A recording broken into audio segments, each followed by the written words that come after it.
नमस्कार। आज के इस एक्सप्लेनर में हम दुनिया के सबसे रहस्यमयी और खतरनाक वायरस परिवारों में से एक की गहराई में उतरने वाले हैं। एक ऐसा वायरस जो बिना कोई शोर मचाए अचानक हमला करता है और तबाही ले आता है। तो चलिए बिना किसी देरी के इस अनोखी मेडिकल मिस्ट्री को डिकोड करना शुरू करते हैं। हमारी कहानी का पहला भाग है क्रूज शिप का रहस्य। शुरुआत करते हैं समुद्र के बिल्कुल बीचों बीच घटी एक बेहद खौफनाक और सस्पेंस से भरी घटना से। जरा कल्पना कीजिए एक बेहद शानदार और आरामदायक क्रूज सफर की, जो देखते ही देखते अचानक एक भयानक मेडिकल दुस्वप्न में बदल गया। तो हुआ कुछ यूं, 1 अप्रैल 2026 को अर्जेंटीना के उशवाया से एक जहाज अपनी मंजिल की तरफ निकलता है। शुरुआत में सब कुछ एकदम नॉर्मल था, लेकिन 11 अप्रैल को अचानक एक 70 साल के पैसेंजर की तबीयत बुरी तरह बिगड़ती है। तेज बुखार, सांस लेने में तकलीफ और उसकी मौत हो जाती है। बात यहीं खत्म नहीं होती। ठीक 15 दिन बाद 26 अप्रैल को साउथ अफ्रीका के एक एयरपोर्ट पर उस मृतक की पत्नी अचानक गिर पड़ती है और उसकी भी जान चली जाती है। और फिर 2 मई को जहाज पर एक और मौत। लगातार हो रही इन मौतों से दहशत फैल गई। जब आखिरकार वर्ल्ड हेल्थ ऑर्गेनाइजेशन यानी WHO की टीम ने जांच की, तो जो डायग्नोसिस सामने आया उसने सबको अंदर तक हिलाकर रख दिया। वो था हंता वायरस। अब आते हैं भाग 2 पर, हंता वायरस की प्रोफाइलिंग। आखिर ये वायरस है क्या? दरअसल ये मेडिकल साइंस के लिए कोई बिल्कुल नया दुश्मन नहीं है। वैज्ञानिक दशकों से इस वायरस परिवार को जानते हैं, जो मुख्य रूप से चूहों और अन्य कृंतकों के जरिए चाल फैलता है। और पता है सबसे खौफनाक बात क्या है? 50%। जी हाँ, इसका सीधा मतलब है कि ये वायरस संक्रमित होने वाले आधी लोगों की जान ले सकता है। ये एक टॉस की तरह है। और जो बात इसे सचमुच डरावना बनाती है वो ये है कि इतना खतरनाक होने के बावजूद आज तक इसकी कोई भी FDA या WHO द्वारा अप्रूव्ड वैक्सीन नहीं बन पाई है। इसके लिए कोई पक्का एंटीवायरल इलाज भी मौजूद नहीं है। मतलब सब कुछ सिर्फ और सिर्फ इंसान के अपने इम्यून सिस्टम पर निर्भर करता है। अब ये वायरस शरीर पर कैसे असर करता है, ये काफी हद तक इस बात पर निर्भर है कि इंसान दुनिया के किस हिस्से में मौजूद है। मुख्य रूप से ये 2 बहुत ही अलग और भयानक तरीकों से हमला करता है। एशिया और यूरोप में इसे haemorrhagic fever with renal syndrome या HFRS के रूप में देखा जाता है, जो सीधे किडनी पर वार करता है और शरीर के अंदर ब्लीडिंग शुरू कर देता है। दूसरी तरफ नॉर्थ और साउथ अमेरिका में ये हंटा वायरस पल्मोनरी सिंड्रोम या HPS बनकर सामने आता है। इसमें ये फेफड़ों में पानी भर देता है, जिससे इंसान का दम घुटने लगता है। यकीन मानिए ये दोनों ही स्थितियां बेहद जानलेवा हैं। चलिए आगे बढ़ते हैं भाग 3 की तरफ, दशकों के मेडिकल रहस्य। देखिए, ये वायरस रातों रात कहीं से प्रकट नहीं हुआ है।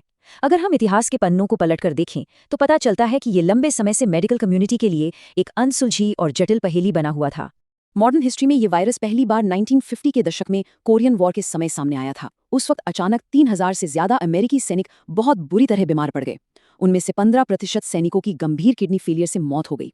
उस समय डॉक्टर्स एकदम चकरा गए थे। उन्हें समझ ही नहीं आ रहा था कि ये कोई प्राकृतिक बीमारी है या दुश्मनों का कोई बायोलॉजिकल वेपन। और सोचिए, करीब 30 साल बाद जाके एक साउथ कोरियन साइंटिस्ट डॉक्टर हो वोंग ली ने ये पता लगाया कि यह रहस्यमय वायरस असल में चूहों से आ रहा था। उन्होंने ही हंतान नदी के नाम पर इस वायरस का नाम हंता वायरस रखा था। लेकिन इस वायरस की सबसे भयानक और डराने वाली कहानी तो 1993 में सामने आई। 75%। जी हाँ, अमेरिका के साउथ वेस्टर्न इलाके में जब यह वायरस अचानक फैला तो शुरुआती दिनों में मृत्यु दर 75% तक पहुंच गई थी। मतलब हर 4 में से 3 संक्रमित लोगों की मौत। और सबसे हैरानी की बात यह थी कि मरने वाले लगभग सभी लोग बिल्कुल फिट और नौजवान थे। अचानक उनके फेफड़ों में पानी भरता और उनकी जान चली जाती। वैज्ञानिक पूरी तरह से हैरान और परेशान थे कि आखिर ये हो क्या रहा है। ऐसे में जब मॉडर्न साइंस पूरी तरह से हार मान रही थी, तब आदिवासियों का पारंपरिक ज्ञान एक बहुत बड़ी रोशनी बनकर सामने आया। नवाहो समुदाय के बुजुर्गों के पास पीढ़ियों से चला आ रहा मौखिक इतिहास था। उनके मुताबिक जब भारी बारिश होती है तो चिलगोजे यानी पाइन नट्स खूब पनपते हैं, फिर चूहों की संख्या तेजी से बढ़ती है और आखिर में बीमारी आती है। जरा सोचिए, ये मौसम, प्रकृति और इस बीमारी का कितना सीधा और गहरा कनेक्शन था, जिसने आधुनिक वैज्ञानिकों को असली सुराग दिया। प्रकृति का ये पूरा इकोलॉजिकल चेन रिएक्शन आखिर काम कैसे करता है, आइए इसे समझते हैं। पहला कदम, जब अल नीनो के कारण बहुत ज्यादा और भारी बारिश होती है तो दूसरा कदम शुरू होता है, पाइन नट्स की बम्पर फसल उगने लगती है। अब क्योंकि ये नट्स चूहों का मनपसंद खाना है, इसलिए तीसरा कदम होता है चूहों की आबादी में एक जबरदस्त विस्फोट। और फिर आखिरी कदम, जितने ज्यादा चूहे होंगे, इंसानों के साथ उनका संपर्क उतना ही ज्यादा होगा और फिर वायरस फैलने का खतरा उतना ही खतरनाक स्तर पर बढ़ जाएगा।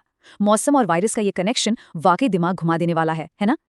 अब अगर लग रहा है कि ये वायरस सिर्फ अमेरिका या कोरिया तक ही सीमित है, तो जरा इस डेटा पर गौर करते हैं। भारत के तमिलनाडु में मौजूद वेल्लोर में 2005 से 2008 के बीच एक स्टडी हुई थी। इस स्टडी के नतीजों ने सबको चौंका दिया, क्योंकि वहां आम जनता के 4% लोगों में हंता वायरस की एंटीबॉडीज पाई गई थी। इसका सीधा सा मतलब है कि ये वायरस बहुत खामोशी से दुनिया भर में मौजूद है और बहुत से लोग इसके बारे में जाने बिना ही इसके संपर्क में आ चुके हैं। और अब हम पहुंचते हैं भाग 4 पर, इंसान से इंसान में ट्रांसमिशन का म्यूटेशन। यहीं से इस पूरी कहानी में सबसे भयानक और चौंकाने वाला ट्विस्ट आता है। एक ऐसा म्यूटेशन जिसने जीव विज्ञान के सदियों पुराने नियम ही तोड़कर रख दिए। देखिए, लंबे समय तक वैज्ञानिकों का पक्का यकीन था कि हंता वायरस सिर्फ और सिर्फ चूहों से इंसानों में आ सकता है और ये कभी भी एक इंसान से दूसरे इंसान में नहीं फैल सकता।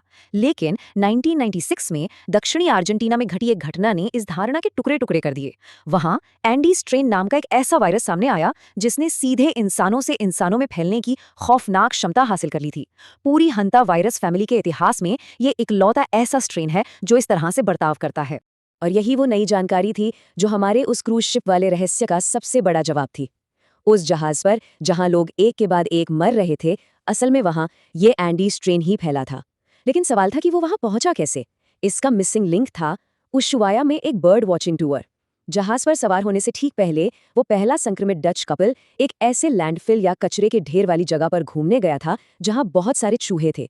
बस वहीं से ये वायरस इंसान में आया और फिर इंसान से इंसान के जरिए उस पूरे क्रूज शिप पर फैलना शुरू हो गया।